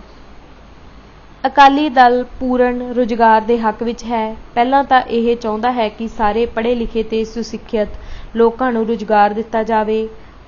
ਜਦ ਤੱਕ ਸਭ ਨੂੰ ਨੌਕਰੀਆਂ ਨਹੀਂ ਦਿੱਤੀਆਂ ਜਾਂਦੀਆਂ ਤਦ ਤੱਕ ਬੇਰੁਜ਼ਗਾਰੀ ਭੱਤਾ ਦਿੱਤਾ ਜਾਵੇ ਜੋ ਕੇਂਦਰ ਤੇ ਰਾਜ ਸਰਕਾਰਾਂ 50-50 ਦੇ ਅਨੁਪਾਤ ਨਾਲ ਦੇਣ, ਜੋ ਹੇਠ ਲਿਖੀ ਦਰ ਤੇ ਹੋਵੇ। 10ਵੀਂ ਪਾਸ ਸੁਸਿੱਖਿਅਤ ਕਾਮੇ 50,000 ਰੁਪਏ ਪ੍ਰਤੀ ਮਹੀਨਾ, BA 75,000 ਰੁਪਏ ਪ੍ਰਤੀ ਮਹੀਨਾ, MA 100 ਰੁਪਏ ਪ੍ਰਤੀ ਮਹੀਨਾ। ਪੇਸ਼ਾਵਰ ਇੰਜੀਨੀਅਰ ਤੇ ਡਾਕਟਰ 150 ਰੁਪਏ ਪ੍ਰਤੀ ਮਹੀਨਾ। ਸੁਸਿੱਖਿਅਤ ਆਦਮੀ 50 ਰੁਪਏ ਪ੍ਰਤੀ ਮਹੀਨਾ। 60 ਸਾਲ ਤੋਂ ਉੱਪਰ ਦੀ ਉਮਰ ਵਾਲੇ ਸਾਰੇ ਲੋੜਵੰਦਾਂ ਨੂੰ ਪੈਨਸ਼ਨ ਦਿੱਤੀ ਜਾਵੇ। ਅਨੁਸੂਚਿਤ ਜਾਤੀਆਂ ਤੇ ਸਮਾਜ ਦੇ ਕਮਜ਼ੋਰ ਵਰਗ। ਅਕਾਲੀ ਦਲ ਅਨੁਸੂਚਿਤ ਜਾਤੀਆਂ ਤੇ ਸਮਾਜ ਦੇ ਕਮਜ਼ੋਰ ਵਰਗਾਂ ਦਾ ਜੀਵਨ ਪੱਧਰ ਉੱਚਾ ਚੁੱਕਣ ਲਈ ਯਤਨਸ਼ੀਲ ਰਹੇਗਾ ਤੇ ਉਹਨਾਂ ਨੂੰ ਵਿੱਦਿਆ ਪ੍ਰਾਪਤੀ ਲਈ ਸਹੂਲਤਾਂ, ਰੁਜ਼ਗਾਰ ਤੇ ਹੋਰ ਰਿਆਇਤਾਂ ਦੇਵੇਗਾ ਤਾਂ ਜੋ ਉਹ ਸਮਾਜ ਦੇ ਉੱਨਤ ਵਰਗਾਂ ਦੇ ਬਰਾਬਰ ਹੋ ਜਾਣ। ਇਹਨਾਂ ਵਰਗਾਂ ਨੂੰ ਅਨਾਜ ਵੀ ਆਰਥਿਕ ਸਹਾਇਤਾ ਦੇ ਨਾਲ ਦਿੱਤਾ ਜਾਵੇਗਾ। ਸ਼੍ਰੋਮਣੀ ਅਕਾਲੀ ਦਲ ਮਹਿਸੂਸ ਕਰਦਾ ਹੈ ਕਿ ਭਾਰਤ ਇੱਕ ਸੰਘਾਤਮਕ ਤੇ ਗਣਤੰਤਰੀ ਭੂਗੋਲਿਕ ਇਕਾਈ ਹੈ ਜਿਸ ਦੀਆਂ ਵੱਖ-ਵੱਖ ਭਾਸ਼ਾਵਾਂ, ਧਰਮ ਤੇ ਸੱਭਿਆਚਾਰ ਹਨ। ਧਾਰਮਿਕ ਤੇ ਭਾਸ਼ਾਈ ਘੱਟ ਗਿਣਤੀਆਂ ਦੀ ਸੁਰੱਖਿਆ ਲਈ ਤੇ ਲੋਕ ਰਾਜ ਦੀ ਪਰੰਪਰਾ ਦੀ ਮੰਗ ਪੂਰੀ ਕਰਨ ਤੇ ਆਰਥਿਕ ਵਿਕਾਸ ਦਾ ਰਾਹ ਤਿਆਰ ਕਰਨ ਲਈ ਇਹ ਜ਼ਰੂਰੀ ਹੈ ਕਿ ਇਸ ਦੇ ਸੰਵਿਧਾਨਿਕ ਢਾਂਚੇ ਨੂੰ ਪੁਨਰ ਪਰਿਭਾਸ਼ਿਤ ਕਰਕੇ ਰਾਜਾਂ ਤੇ ਕੇਂਦਰ ਦੇ ਸਬੰਧਾਂ ਤੇ ਹੱਕਾਂ ਨੂੰ ਉਪਰੋਕਤ ਸਿਧਾਂਤਾਂ ਤੇ ਉਦੇਸ਼ਾਂ ਨੂੰ ਸਾਹਮਣੇ ਰੱਖ ਕੇ ਨਵੀਂ ਸ਼ਕਲ ਦਿੱਤੀ ਜਾਵੇ। ਲੋਕ ਨਾਇਕ ਸ਼੍ਰੀ ਜੈ ਪ੍ਰਕਾਸ਼ ਨਾਰਾਇਣ ਦਾ ਪੂਰਨ ਕ੍ਰਾਂਤੀ ਦਾ ਸੰਕਲਪ ਵੀ ਨਿਰੰਤਰ ਸ਼ਕਤੀ ਦੇ ਵਿਕੇਂਦਰੀਕਰਨ ਉੱਪਰ ਆਧਾਰਿਤ ਹੈ। ਰਾਜਾਂ ਦੀਆਂ ਸ਼ਕਤੀਆਂ ਦੇ ਕੇਂਦਰੀਕਰਨ ਦੇ ਅਮਲ ਦੀ ਸਿਖਰ ਕਾਂਗਰਸ ਦੇ ਰਾਜ ਵਿੱਚ ਸੰਵਿਧਾਨ ਦੀਆਂ ਵਾਰ-ਵਾਰ ਕੀਤੀਆਂ ਸੋਧਾਂ ਕਾਰਨ ਸੰਕਟ ਸਥਿਤੀ ਦੇ ਰੂਪ ਵਿੱਚ ਦੇਸ਼ ਵਾਸੀਆਂ ਦੇ ਸਾਹਮਣੇ ਪ੍ਰਗਟ ਹੋਈ ਹੈ। ਉਸ ਸਮੇਂ ਸਾਰੇ ਨਾਗਰਿਕ ਹੱਕਾਂ ਨੂੰ ਹੜੱਪ ਕਰ ਲਿਆ ਗਿਆ ਸੀ ਤੇ ਫਿਰ ਉਸੇ ਵੇਲੇ ਹੀ ਸ਼ਕਤੀਆਂ ਦੇ ਵਿਕੇਂਦਰੀਕਰਨ ਨੂੰ, ਜਿਸ ਦੀ ਅਕਾਲੀ ਦਲ ਹਿਮਾਇਤ ਕਰਦਾ ਆ ਰਿਹਾ ਸੀ, ਸਾਰੀਆਂ ਰਾਜਸੀ ਪਾਰਟੀਆਂ ਜਿਵੇਂ ਜਨਤਾ ਪਾਰਟੀ, CPI, DMK ਆਦਿ ਨੇ ਪਹਿਲਾਂ ਪ੍ਰਵਾਨ ਕੀਤਾ ਤੇ ਫਿਰ ਅਪਣਾਇਆ। ਸ਼੍ਰੋਮਣੀ ਅਕਾਲੀ ਦਲ ਇਸ ਸਿਧਾਂਤ ਤੇ ਸਦਾ ਹੀ ਦ੍ਰਿੜ ਰਿਹਾ ਹੈ। ਇਹੋ ਕਾਰਨ ਹੈ ਕਿ ਇਸ ਨੇ ਬੜੀ ਸਾਵਧਾਨੀ ਨਾਲ ਤੇ ਸੁਚੇਤ ਹੋ ਕੇ ਪਹਿਲਾਂ ਬਟਾਲਾ ਵਿਖੇ ਆਲ ਇੰਡੀਆ ਅਕਾਲੀ ਕਾਨਫਰੰਸ ਵਿੱਚ ਤੇ ਫਿਰ ਅਨੰਦਪੁਰ ਸਾਹਿਬ ਵਿੱਚ ਰਾਜ ਦੀ ਖੁਦਮੁਖਤਿਆਰੀ ਦੇ ਸੰਘਾਤਮਕ ਸੰਕਲਪ ਦੀ ਪੁਸ਼ਟੀ ਕੀਤੀ। ਇਸੇ ਕਾਰਨ ਸ਼੍ਰੋਮਣੀ ਅਕਾਲੀ ਦਲ ਬੜੇ ਜ਼ੋਰ ਨਾਲ ਜਨਤਾ ਸਰਕਾਰ ਨੂੰ ਵੱਖ-ਵੱਖ ਭਾਸ਼ਾਈ ਤੇ ਸੱਭਿਆਚਾਰਕ ਵਰਗਾਂ, ਧਾਰਮਿਕ ਘੱਟ ਗਿਣਤੀਆਂ ਤੇ ਕਰੋੜਾਂ ਲੋਕਾਂ ਦੀ ਮੰਗ ਨੂੰ ਧਿਆਨ ਵਿੱਚ ਰੱਖ ਕੇ ਮੁਲਕ ਦੇ ਸੰਵਿਧਾਨਿਕ ਢਾਂਚੇ ਨੂੰ ਮੁੜ ਨਵਾਂ ਰੂਪ ਦੇਣ ਲਈ ਤੇ ਵਿਚਾਰ ਕਰਨ ਦੀ ਮੰਗ ਕਰਦਾ ਆ ਰਿਹਾ ਹੈ ਤਾਂ ਜੋ ਕੌਮੀ ਏਕਤਾ ਤੇ ਸੰਗਠਨ ਲਈ ਕੋਈ ਹੋਰ ਖਤਰਾ ਪੈਦਾ ਨਾ ਹੋਵੇ। ਅਜਿਹਾ ਕਰਨ ਨਾਲ ਸਭ ਰਾਜ ਭਾਰਤੀ ਲੋਕਾਂ ਦੀ ਖੁਸ਼ਹਾਲੀ ਤੇ ਸਮਰਿੱਧੀ ਲਈ ਆਪਣੇ-ਆਪਣੇ ਖੇਤਰ ਵਿੱਚ ਸਕਾਰਤ ਸ਼ਕਤੀਆਂ ਦੀ ਵਰਤੋਂ ਕਰਕੇ ਕੰਮ ਕਰ ਸਕਣਗੇ। ਇਸ ਮਤੇ ਨੂੰ ਲੁਧਿਆਣਾ ਵਿੱਚ 8-9 ਅਕਤੂਬਰ 1978 ਨੂੰ 18ਵੀਂ ਸਰਵ ਭਾਰਤੀ ਅਕਾਲੀ ਕਾਨਫਰੰਸ ਵਿੱਚ ਸਰਦਾਰ ਗੁਰਚਰਨ ਸਿੰਘ ਟੌਹੜਾ, ਪ੍ਰਧਾਨ ਸ਼੍ਰੋਮਣੀ ਗੁਰਦੁਆਰਾ ਪ੍ਰਬੰਧਕ ਕਮੇਟੀ ਨੇ ਪੇਸ਼ ਕੀਤਾ ਤੇ ਉਸ ਸਮੇਂ ਪੰਜਾਬ ਦੇ ਮੁੱਖ ਮੰਤਰੀ ਸਰਦਾਰ ਪ੍ਰਕਾਸ਼ ਸਿੰਘ ਬਾਦਲ ਨੇ ਇਸ ਦਾ ਸਮਰਥਨ ਕੀਤਾ। ਅੰਤਿਕਾ 7 ਅਕਤੂਬਰ 1981 ਨੂੰ ਅਕਾਲੀ ਦਲ ਵੱਲੋਂ ਸਰਕਾਰ ਨੂੰ ਪ੍ਰਾਪਤ ਹੋਈਆਂ 15 ਮੰਗਾਂ ਦੀ ਸੂਚੀ। ਧਾਰਮਿਕ ਮੰਗਾਂ। ਨੰਬਰ 1, ਸੰਤ ਜਰਨੈਲ ਸਿੰਘ ਭਿੰਡਰਾਂਵਾਲੇ ਦੀ ਬਿਨਾਂ ਸ਼ਰਤ ਰਿਹਾਈ ਤੇ ਦਿੱਲੀ ਰੈਲੀ, ਚੌਂਕ ਮਹਿਤਾ ਤੇ ਚੰਦੋ ਕਲਾਂ ਵਿੱਚ ਪੁਲਿਸ ਕਾਰਵਾਈ ਸੰਬੰਧੀ ਪੜਤਾਲ।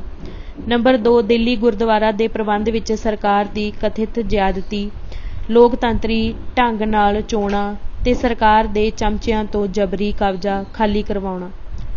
ਨੰਬਰ 3, ਸ਼੍ਰੋਮਣੀ ਗੁਰਦੁਆਰਾ ਪ੍ਰਬੰਧਕ ਕਮੇਟੀ ਦੇ ਪਾਕਿਸਤਾਨ ਨੂੰ ਯਾਤਰੀ ਭੇਜਣ ਦਾ ਤੇ ਸਥਾਨਕ ਗੁਰਦੁਆਰਿਆਂ ਵਿੱਚ ਦੇਖਭਾਲ ਲਈ ਸੇਵਾਦਾਰਾਂ ਦੀ ਨਿਯੁਕਤੀ ਦਾ ਅਧਿਕਾਰ। ਨੰਬਰ 4, ਹਵਾਈ ਜਹਾਜ਼ ਦੀਆਂ ਘਰੇਲੂ ਤੇ ਅੰਤਰਰਾਸ਼ਟਰੀ ਉਡਾਣਾਂ ਵਿੱਚ ਕਿਰਪਾਨ ਪਹਿਨਣ ਤੇ ਸਫ਼ਰ ਕਰਨ ਦੀ ਆਗਿਆ। ਨੰਬਰ 5, ਸਰਵ ਭਾਰਤੀ ਗੁਰਦੁਆਰਾ ਕਾਨੂੰਨ ਪਾਸ ਕੀਤਾ ਜਾਵੇ। ਨੰਬਰ 6, ਅੰਮ੍ਰਿਤਸਰ ਨੂੰ ਕਾਸ਼ੀ, ਕੁਰੂਕਸ਼ੇਤਰ ਤੇ ਹਰਿਦੁਆਰ ਵਾਂਗ ਪਵਿੱਤਰ ਸ਼ਹਿਰ ਦਾ ਦਰਜਾ ਦੇਣਾ। ਨੰਬਰ 7, ਕੀਰਤਨ ਪ੍ਰਸਾਰਣ ਕਰਨ ਲਈ ਸਵਰਨ ਮੰਦਰ, ਹਰਮੰਦਰ ਰੇਡੀਓ ਸਥਾਪਿਤ ਕਰਨਾ। ਨੰਬਰ 8, ਫਲਾਇੰਗ ਮੇਲ ਦਾ ਨਾਮ ਹਰਮੰਦਰ ਐਕਸਪ੍ਰੈਸ ਰੱਖਣਾ। ਰਾਜਸੀ ਆਰਥਿਕ ਤੇ ਸੱਭਿਆਚਾਰਕ ਮੰਗਾਂ। ਨੰਬਰ 9, ਅਨੰਦਪੁਰ ਸਾਹਿਬ ਦੇ ਮਤੇ ਅਨੁਸਾਰ ਸ਼੍ਰੋਮਣੀ ਅਕਾਲੀ ਦਲ ਨੂੰ ਵਿਸ਼ਵਾਸ ਹੈ ਕਿ ਰਾਜਾਂ ਦੀ ਉੱਨਤੀ ਨਾਲ ਹੀ ਕੇਂਦਰ ਦੀ ਖੁਸ਼ਹਾਲੀ ਹੋਵੇਗੀ। ਇਸ ਵਾਸਤੇ ਸੰਵਿਧਾਨ ਵਿੱਚ ਉਚਿਤ ਸੋਧਾਂ ਕਰਨੀਆਂ ਹੋਣਗੀਆਂ ਤੇ ਰਾਜਾਂ ਨੂੰ ਵਧੇਰੇ ਅਧਿਕਾਰ ਤੇ ਖੁਦਮੁਖਤਿਆਰੀ ਦੇਣੀ ਹੋਵੇਗੀ। ਕੇਂਦਰ ਨੂੰ ਆਪਣੇ ਪਾਸ ਵਿਦੇਸ਼ ਵਿਭਾਗ, ਰੱਖਿਆ, ਮੁਦਰਾ ਤੇ ਸੰਚਾਰ ਸਾਧਨ ਰੱਖਣੇ ਹੋਣਗੇ। ਬਾਕੀ ਦੇ ਮਹਿਕਮੇ ਰਾਜਾਂ ਕੋਲ ਰਹਿਣਗੇ। ਸਿੱਖਾਂ ਨੂੰ ਇੱਕ ਕੌਮ ਵਜੋਂ ਵਿਸ਼ੇਸ਼ ਅਧਿਕਾਰ ਮਿਲਣੇ ਚਾਹੀਦੇ ਹਨ। ਨੰਬਰ 10, ਪੰਜਾਬੀ ਬੋਲਦੇ ਇਲਾਕੇ ਤੇ ਚੰਡੀਗੜ੍ਹ, ਪੰਜਾਬ ਵਿੱਚ ਮਿਲਾਉਣੇ। ਨੰਬਰ 11, ਰਾਜ ਦੇ ਡੈਮ ਤੇ ਹੈਂਡਵਰਕਸ ਪੰਜਾਬ ਦੇ ਹਵਾਲੇ ਕਰਨੇ ਤੇ ਰਾਸ਼ਟਰੀ ਤੇ ਅੰਤਰਰਾਸ਼ਟਰੀ ਸਿਧਾਂਤਾਂ ਅਨੁਸਾਰ ਦਰਿਆਵਾਂ ਦੇ ਪਾਣੀਆਂ ਦੀ ਪੁਨਰਵੰਡ। ਨੰਬਰ 12, ਪੰਜਾਬੀ ਭਾਸ਼ਾ ਨੂੰ ਹਰਿਆਣਾ, ਦਿੱਲੀ, ਹਿਮਾਚਲ ਪ੍ਰਦੇਸ਼ ਤੇ ਰਾਜਸਥਾਨ ਵਿੱਚ ਦੂਸਰੀ ਭਾਸ਼ਾ ਦਾ ਦਰਜਾ। ਨੰਬਰ 13, ਯੂਪੀ ਦੇ ਤਰਾਈ ਇਲਾਕੇ ਵਿੱਚ ਪੰਜਾਬੀਆਂ ਦਾ ਉਜਾੜਾ ਰੋਕਣਾ। ਨੰਬਰ 14, ਅੰਮ੍ਰਿਤਸਰ ਵਿੱਚ ਖੁਸ਼ਕ ਬੰਦਰਗਾਹ ਕਾਇਮ ਕਰਨਾ। ਨੰਬਰ 15, ਪੰਜਾਬ ਤੇ ਸਿੰਧ ਬੈਂਕ ਦੀ ਥਾਂ ਇੱਕ ਨਵੀਂ ਬੈਂਕ ਖੋਲ੍ਹਣ ਦਾ ਆਗਿਆ ਪੱਤਰ ਦਿੱਤਾ ਜਾਵੇ, ਜਿਹੜੀ ਸਿੱਖਾਂ ਦੇ ਪ੍ਰਬੰਧ ਹੇਠ ਹੋਵੇ। ਖੇਤੀ ਉਪਜਾਂ ਦੀ ਲਾਹੇਵੰਦ ਕੀਮਤ ਉਦਯੋਗਿਕ ਉਪਜ ਦੇ ਇੰਡੈਕਸ ਨਾਲ ਜੋੜ ਕੇ ਨਿਸ਼ਚਿਤ ਕੀਤੀ ਜਾਵੇ।